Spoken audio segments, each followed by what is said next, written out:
Derrière ces chiffres, il y a une grande disparité territoriale, puisque la moitié du parc est concentrée sur seulement 3 régions, la région Auvergne-Rhône-Alpes, l'Île-de-France et les Hauts-de-France. Ce qui veut dire qu'il y a des zones de très grande tension et des zones aussi beaucoup plus détendues. Et pour mesurer l'état de la crise du logement social en Île-de-France, notamment de la tension, je dirais 3 chiffres. On a aujourd'hui, entre 2022 et 2023, enregistré 12,5% de demandeurs en plus. En même temps, on a attribué 13% de logements en moins. Et la production de logements neufs, ce qu'on met sur ce qu'on livre chaque année, aujourd'hui, on a atteint le niveau le plus bas depuis 7 ans. On a livré un peu plus de 18 000 logements cette année, toute la profession confondue.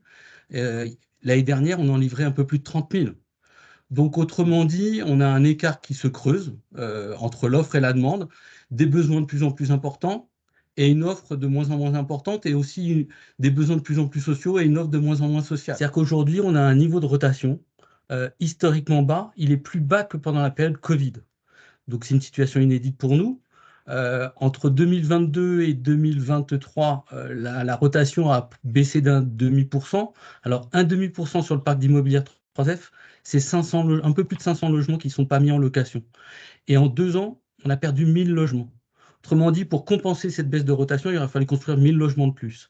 Donc, c'est effectivement un enjeu extrêmement important, donc la fluidification du parc.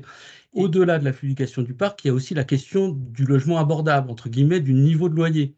Il y a encore, en 2017, je prends le chiffre, nos résidences étaient construites avec 32% de logements PLS. PLS, c'est le loyer le plus élevé dans le logement social, parce qu'il y a différentes catégories. Et aujourd'hui, ce type de logement, il pèse 40%.